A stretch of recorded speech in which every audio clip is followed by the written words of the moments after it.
Oh, uma vez salvo, sempre salvo. Como eu já ouvi essa frase. E ela parte de certa ignorância quanto ao assunto.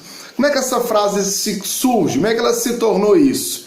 O camarada se converte na igreja de origem pentecostal, por exemplo, e ele aprende que na salvação você aceita Jesus, Deus te aceita no reino dele, te concede a graça, e então você passa a fazer parte dos salvos. E eu preciso me cuidar para não perder a salvação, para não abandonar essa fé. Aí, um tempo depois, essa pessoa descobre que outras igrejas têm uma proposta diferente, um ensino um pouco diferente. Aprende que Deus já escolheu todos os que serão salvos no tempo oportuno de Deus. As pessoas vão se converter ao ouvir a pregação e ela vai permanecer firme e salva até o final dos seus dias. Aí a pessoa que nunca estudou teologia, nunca tentou entender esse conceito, chega falando, lá naquela igreja, uma vez salvo, sempre salvo. Quando você aceita Jesus lá, eles pregam errado. Você pode desviar, você pode ir para outra religião, pode fazer o que você quiser, você nunca mais perde a salvação. Você está misturando dois conceitos, não deveriam ser misturados. Vamos entender um pouco historicamente. Jesus diz que ele é o caminho, a verdade e a vida, ninguém vem ao Pai senão por ele.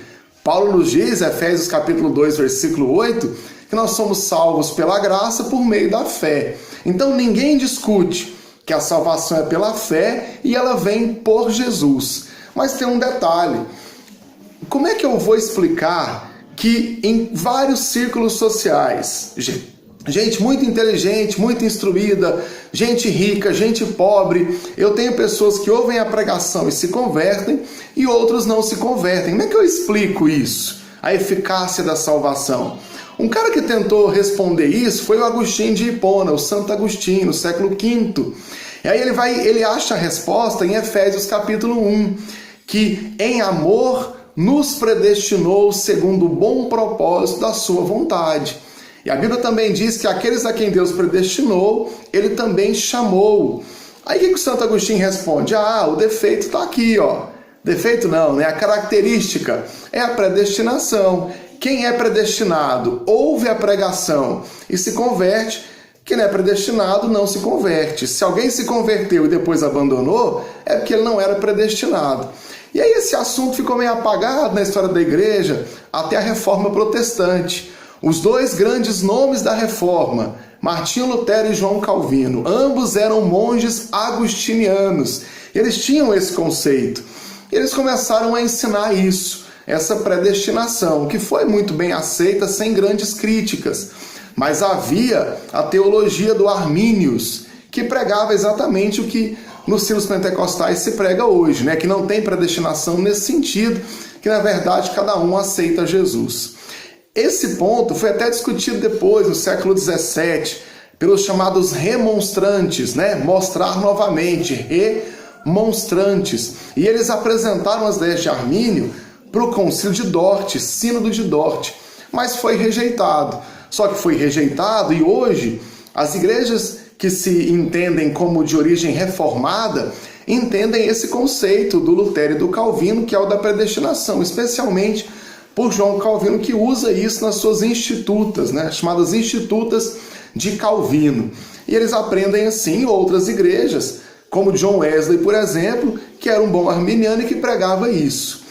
Em linhas gerais é o seguinte, se você crê em predestinação, você vai entender que Deus escolheu a todos os santos lá no dia que ele criou o mundo, conforme Efésios capítulo 1, né, que antes da fundação do mundo, Deus elegeu os dele. Então, quando Jesus veio morrer na cruz, Jesus morreu na cruz pelos escolhidos.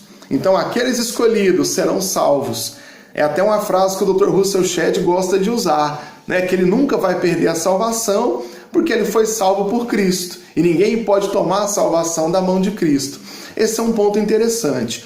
Ou eu posso entender, conforme o Armínio ensinou e os remonstrantes apresentaram as ideias dele, de que Jesus morreu na cruz por todos, mas por ninguém em especial. E aqueles que por sua espontânea vontade, pelo seu livre-arbítrio, aceitam a Jesus, esses são os então escolhidos e ganham a salvação.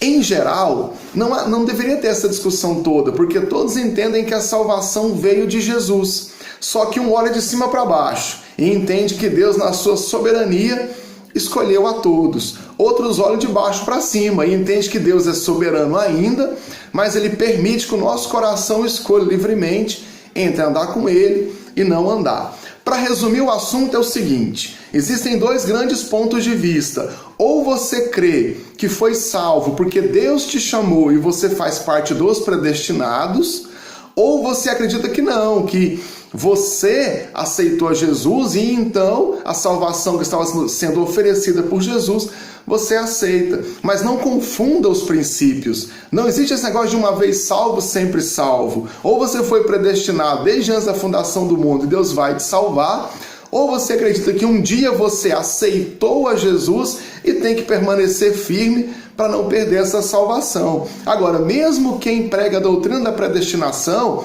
entende que eu não posso abandonar, que se eu abandonar é porque eu não fui predestinado, perco a salvação. Se eu abandonar, eu vou decair da graça e também perco essa salvação. É o mesmo conceito.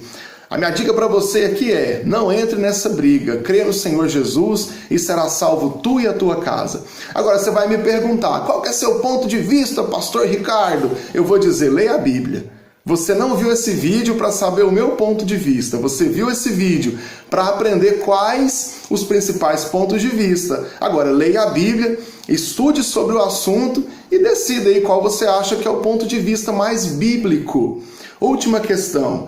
Esse debate, se eu entender que ele começou lá em Santo Agostinho, começou no século V, se eu entender que o debate começou e o grande debate mesmo foi depois da Reforma, século XVI, eu tenho no mínimo 500 anos de debate. Você tem certeza que assistindo um vídeo de 7, 8 minutos, você vai resolver o problema desse debate de 500 anos?